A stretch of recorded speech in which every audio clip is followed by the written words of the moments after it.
Então você está diminuindo em -3 a casa decimal de consumo de energia. E isso para um equipamento mobile é tempo de bateria. Então faz completamente o sentido você Sim. ter uma NPU ali. Significa que a NPU vai acelerar tudo? Não. Tá? Ela é muito eficiente para alguns workloads.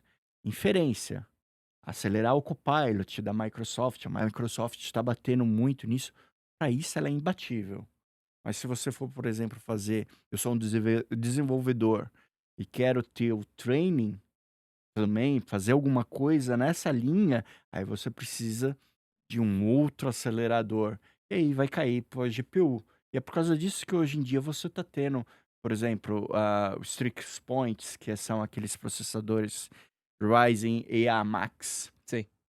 que tá, hoje em dia você tem até Legion, né, tem uns portáteis já com esses Pena que não chega muito pro processador. Brasil. É, o custo no Brasil, por Custo no causa Brasil é da muito alto, importação, é alto. mas são fantásticos. São fantásticos. E você tem esse cara já com toda essa parte de coerência de memória. Então você tem 128 gigas, podendo rodar um modelo, um LLM pesadíssimo nesse cara e com aceleração da CPU, da GPU, da NPU, tudo dependendo do que você for usar, você está disponível ali para você. Ah, vou fazer um treinamento, quero pelo menos saber como vai rodar. Você faz um processador. É lógico que depois, quando for fazer para valer, né, o processo de treinamento, aí você joga para nuvem, joga para outro, para um cara de grande porte para fazer isso, senão você vai ficar anos treinando dentro de um notebook. Não é a ideia, né? Nós estamos já assim, é complicado explicar, tem uma divisão. Eu vejo que nós estamos num estágio muito avançado, onde tudo está sendo implementado, mas para o nosso uso diário, isso vai fazer diferença daqui a pouquíssimo tempo, assim. Ter uma NPU vai ser muito importante para qualquer coisa, basicamente, que você vai fazer no computador.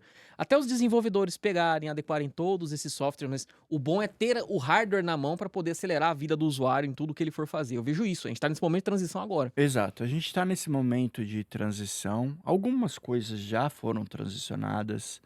Assim, o pessoal fala: "Ah, inteligência artificial é uma bolha". Não vejo assim. Não é uma bolha. Escuto pessoas falando, mas não é. É, não que não seja uma bolha do tipo: "Olha, as empresas hoje estão superfaturadas". Aí ok. Ah, tá, nesse A ponto de vista aí no ponto de mercado, ok. exato. E aí, o mercado se reajusta e vida que segue. É, esmiuçando o que ele quer dizer. Tem muita empresa sendo hypada e valor de ação subindo, aí estão chamando isso de bolha, mas isso seria bolha do mercado financeiro, mas do nosso uso, as necessidades, não é uma bolha não. Vai virar Exatamente. uma realidade da nossa vida. Exatamente.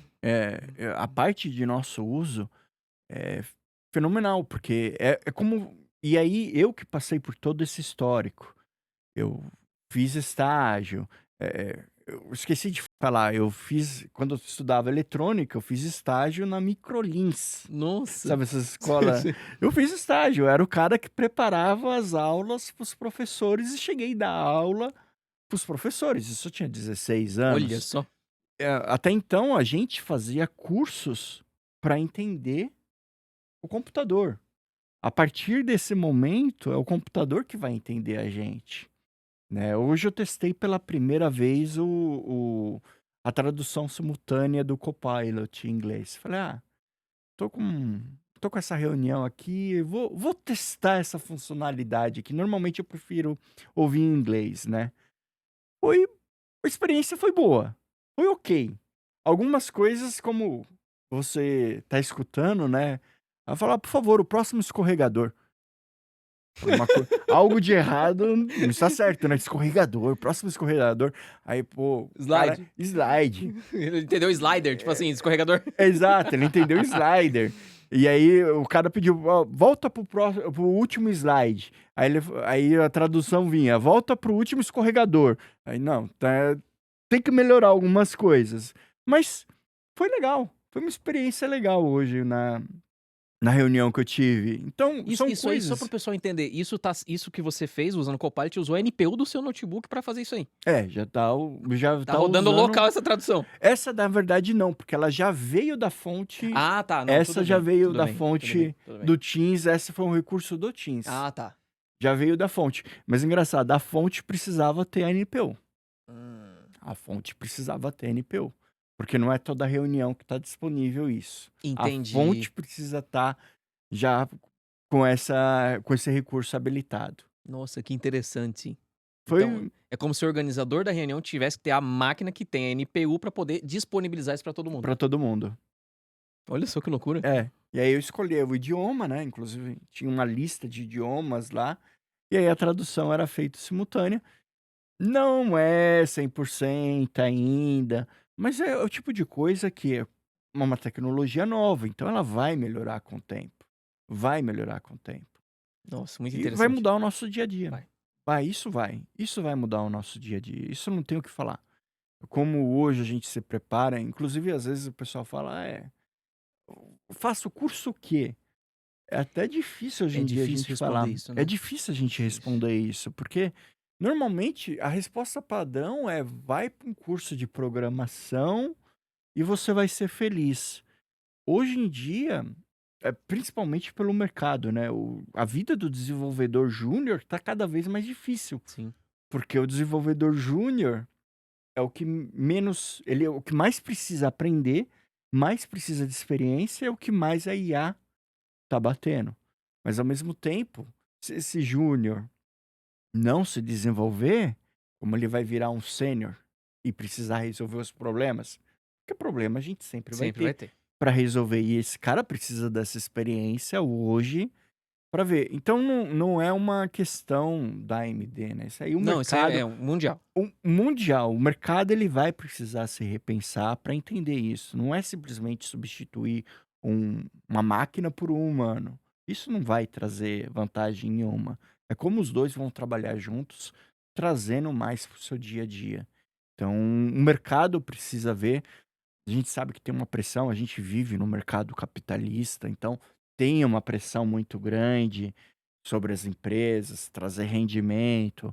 A gente vê casos aí de empresas tirando uma equipe de desenvolvimento, de marketing. Tô tirando uma equipe de marketing porque a IA faz tudo isso. Ela divulga, ela faz o press release, faz tudo. Não é assim. Então, cuidado com essas pegadinhas. Sim. E é uma questão de amadurecimento de tecnologia. Ó, eu quero dar minha opinião sobre isso e eu queria ouvir a sua, Uhum. pelo que eu já tenho visto, tá? Por exemplo, existem duas questões interessantes. Nesse primeiro momento, eu acredito que quem conseguir dominar a IA para entregar bons resultados, bons trabalhos, eu digo dominar, não é só você jogar e pedir para ela fazer uma coisa. Você pode até usar ela para acelerar o seu tempo e poder entregar um resultado para a empresa, é um ponto. Nesse primeiro momento que eu falo, eu ainda sou muito otimista na opinião de algumas pessoas, eu digo 3 a 5 anos. Aí depois pode ser que tenha uma mudança muito grande. Por exemplo, até 2035, o que a gente tem que pensar? Quem tem 10 anos hoje, 9, 10, 11 anos, 2035, 20 e poucos.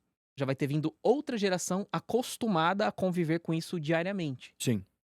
Aí pode ser que para essa nova geração, talvez aquele lado humano não seja tão necessário. Vamos colocar assim entre aspas. Aí que eu vejo que essa grande revolução vai acontecer, porque muita coisa aponta, né, que muito emprego pode deixar de existir e muita coisa vai se transformar. O que você vê disso? Eu teve no Summit, teve uma palestra sobre IA e estava falando que no mundo hoje a gente consegue ver no mesmo mundo, o mundo globo, passado, o presente e o futuro. Sim. E aí ele deu o exemplo das farmácias. Hum. Aqui no Brasil, farmácia você encontra na esquina. Às vezes, dependendo do lugar que você tá, se for na região da saúde ali em São Paulo, numa quadra você tem 5 O que não faz o farmácias, menor sentido, mas tudo bem. que não faz o menor sentido, mas tudo bem. Mas é a É realidade. verdade. É a realidade nossa hoje no Brasil. E toda cidade existe uma farmácia. E aí você vê o que está acontecendo nos Estados Unidos. Hoje, nos Estados Unidos, muitas empresas farmacêuticas, vamos colocar assim, distribuidores, né? A, eu esqueci o nome dela, Walgreens. Walgreens tem fechado algumas unidades porque não tem se pagado. E assim, as farmácias nos Estados Unidos são enormes, né? Sim, São, a é, CVS já é fui. a CVS, boa. E elas estão fechando, estão reduzindo o número de lojas físicas que existem. E aí você vai para a China. A China, em termos de tecnologia, eles adotam muito rápido. Você tem cidades inteiras que você não tem uma farmácia. Como que é o caso lá então? Você pede, Ah, app. app, você pede.